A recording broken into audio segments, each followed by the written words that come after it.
Hey there, and welcome back to 7-Minute Books. I'm Sam, and today we're talking about Keith Ferrazzi's.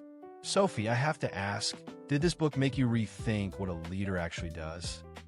Oh, absolutely. It totally reframes leadership. Ferrazzi's argument is that the whole hero-leader myth, the solitary genius at the top making all the calls, is not just outdated, it's dangerous. He says the real job of a leader today is to build a team that can think and act together.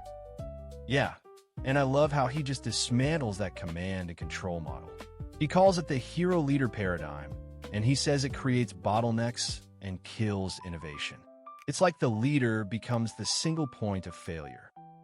Right. And in its place, he offers the co-creative leader. This leader's primary job isn't to have all the answers. It's to create the conditions for the whole team to find the best answers together. That shift from "I know" to "we can figure this out" is huge. That's such a better mindset. But the part that really stuck with me is the core framework he introduces: candor, vulnerability, and accountability. He calls it a loop, and he says it's the engine of any high-performing team. Yes. And each piece matters.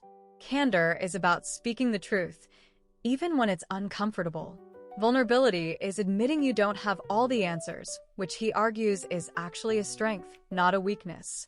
And accountability is following through on what you say. He contrasts that with what he calls miserable teams versus generous teams.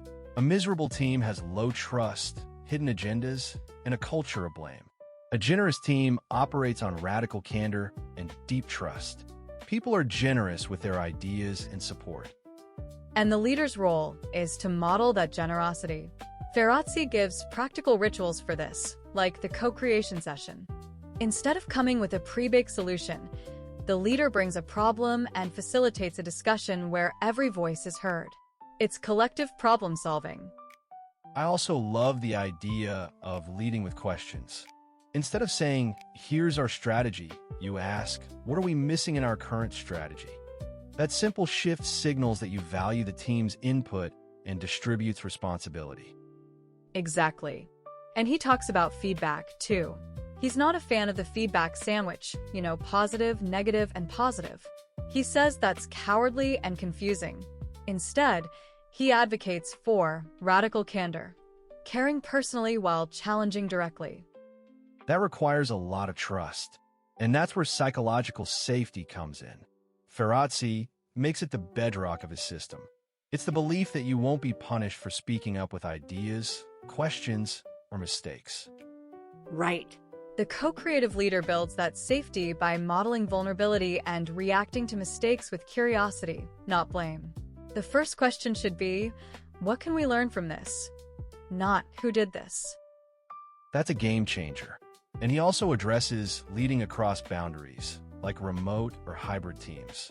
He says leaders have to be more intentional about building connection and creating structured opportunities for co-creation. The whole book is a practical playbook. He gives concrete examples and scripts. And he encourages leaders to start small, pick one team, one meeting, and practice these behaviors. The first step is often admitting to your team that you've been leading in an outdated way. That takes real courage. And I think that's the bigger point. It takes more courage to ask for help than to pretend you have all the answers. The hero-leader path is easier in some ways, but it's lonely and limiting. The co-creative path is harder, but it leads to greater impact and deeper connection. If you want to go deeper into Ferrazzi's ideas, the full library of over 6,000 fiction and nonfiction titles is on the 7-Minute Books app. You can read or listen in any language for just $2.99 a month, $9.99 a year, or a one-time $19.99 for lifetime access. The link is 7minutebooks.com/app. My biggest takeaway? Stop trying to be the hero. Start asking better questions and building a team that can think together. That's it. Never lead alone. We'll see you in the next one.